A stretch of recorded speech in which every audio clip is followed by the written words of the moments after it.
Bonjour et bienvenue dans ce tutoriel. Aujourd'hui, nous allons vous montrer comment ajouter un nouveau compte dans deux onglets clés, l'onglet Solde d'ouverture et l'onglet Charte de compte.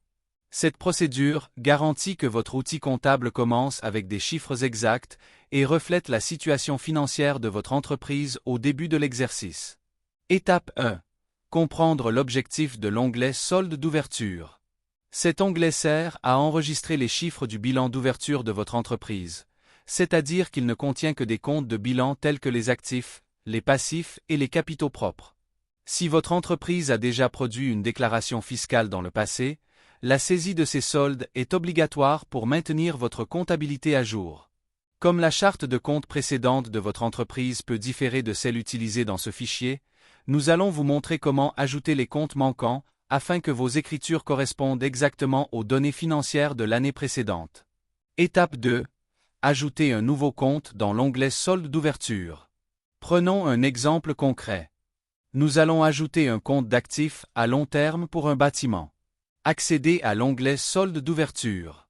Faites défiler jusqu'à la section des actifs et insérez une nouvelle ligne sous les actifs existants. Saisissez le numéro de compte, en commençant par 1, comme tous les comptes d'actifs. Tapez le nom du compte, bâtiment. Dans la colonne C, entrez le montant du solde d'ouverture, 100 000 $. Ensuite, faites glisser la formule de la ligne supérieure vers la colonne E pour que les calculs totaux incluent ce nouveau compte. À des fins de test, et pour respecter la règle selon laquelle les actifs doivent être égaux aux passifs et aux capitaux propres, nous allons également ajouter 100 000 $ aux bénéfices non répartis. Rappel. Les actifs doivent être saisis au débit, tandis que les passifs et les capitaux propres sont saisis au crédit. De plus, la cellule de vérification doit afficher 0 $ en vert. Étape 3. Ajouter le compte à la charte de compte. Le compte bâtiment étant maintenant saisi dans l'onglet Solde d'ouverture, passons à son ajout dans la charte de compte pour qu'il soit pleinement intégré à votre outil. Ouvrez l'onglet Charte de compte. Repérez la section des actifs à long terme. Insérez le nouveau compte bâtiment juste en dessous des actifs à long terme existants. Pour le lier correctement, tapez égal dans la cellule, accédez à l'onglet Solde d'ouverture, cliquez sur le nom du compte bâtiment, puis appuyez sur Entrée. Cela permet de récupérer le nom directement depuis la source, évitant ainsi toute faute de frappe ou incohérence. Saisissez le numéro de compte, le nom, et complétez les colonnes C à F selon le format utilisé pour les autres comptes. Cette étape garantit que le compte est reconnu dans tous les onglets et rapports. Étape 4. Lier le compte au bilan. Assurons-nous maintenant que le nouveau compte apparaît dans le bilan. Accédez à l'onglet Bilan. Trouvez la section des actifs à long terme et insérez une nouvelle ligne sous les immobilisations existantes. Dans la cellule appropriée, tapez égal, puis retournez à l'onglet Solde d'ouverture et sélectionnez le nom exact du nouveau compte. Faites glisser la formule de la ligne supérieure pour appliquer la même formule. Affichez les colonnes J, K et L, puis copiez les formules de la ligne supérieure dans ces colonnes. Une fois terminé, masquez à nouveau les colonnes J à L pour garder la feuille propre. Vérifiez que le nouveau compte est inclus dans le calcul du total des actifs à long terme. Si ce n'est pas le cas, mettez à jour la formule dans la cellule de total pour inclure la nouvelle ligne. Si nécessaire, mettez la vidéo en pause et revenez en arrière pour suivre chaque étape attentivement. Étape 5. Tester la configuration. Testons maintenant l'ensemble pour vérifier que tout fonctionne correctement. Vérifiez l'onglet Bilan pour confirmer que les 100 000 $ saisis dans l'onglet Solde d'ouverture pour le compte bâtiment apparaissent bien dans les actifs à long terme. Vérifiez le validateur de solde en bas. Il doit afficher 0 en vert, confirmant que tout est équilibré. Maintenant que nous savons que la formule concernant l'onglet Solde d'ouverture fonctionne correctement, testons comment les transactions sont reflétées dans le fichier. Accédez à l'onglet Transactions. Ajoutez une transaction test datée du 1er janvier 2025. Utilisez les prêts à long terme et le nouveau compte bâtiment. Enregistrez une dépense de 200 000 $. Actualisez le tableau croisé dynamique dans l'onglet Balance de vérification. Retournez à l'onglet Bilan et confirmez que la transaction est bien reflétée.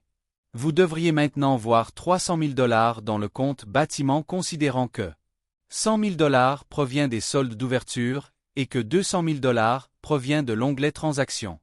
Vous devriez également voir le prêt à long terme de 200 000 $ dans les passifs à long terme.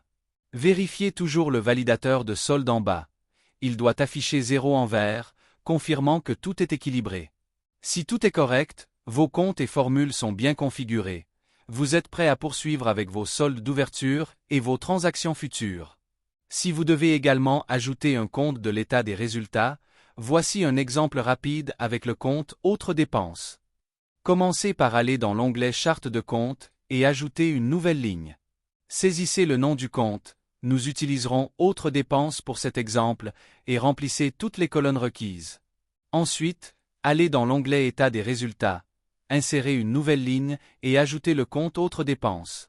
Cliquez sur Égal, retournez à l'onglet Charte de compte, sélectionnez Autres dépenses et cliquez sur Entrée. Puis, faites glisser la formule dans la colonne F pour l'inclure dans le total des dépenses d'exploitation. Assurez-vous que le total des dépenses d'exploitation inclut maintenant votre nouveau compte. Pour confirmer que tout fonctionne correctement, faites un test rapide. Allez dans l'onglet Transactions. Ajoutez une transaction de 100 $ en utilisant les comptes prêts à court terme et autres dépenses. Actualisez le tableau croisé dynamique dans l'onglet Balance de vérification en cliquant sur Tableau croisé dynamique et Actualiser. Retournez à l'onglet Résultats pour vérifier que la dépense apparaît correctement. Enfin, vérifiez l'onglet Bilan pour vous assurer que le contrôle de solde affiche toujours 0 en vert. Maintenant que tout est en place, supprimez les entrées de test, actualisez la balance de vérification et commencez à saisir vos données réelles, en commençant par l'onglet Solde d'ouverture, suivi de l'onglet Transactions. La bonne nouvelle, c'est qu'une fois cette configuration terminée, vous n'aurez pas à repartir de zéro l'année suivante. Ce fichier devient votre modèle de référence, vous aidant à gagner du temps, à rester organisé et à maintenir la cohérence de vos données financières d'année en année. Dans ce tutoriel, vous avez appris à ajouter un nouveau compte dans les onglets Solde d'ouverture, Charte de compte, Bilan et État des résultats, et à mettre à jour les formules. Cette configuration garantit que votre fichier comptable démarre sur des bases solides, avec des données claires et fiables dès le premier jour. Merci d'avoir suivi ce tutoriel, et n'oubliez pas de consulter nos autres guides pour plus de conseils sur la gestion de vos états financiers en toute confiance. Si cette démonstration vous a aidé à y voir plus clair, n'hésitez pas à vous abonner, laisser un commentaire ou le partager avec d'autres entrepreneurs qui pourraient bénéficier d'un coup de pouce pour leur déclaration fiscale. Merci de votre attention, et à bientôt pour la prochaine étape de votre parcours entrepreneurial.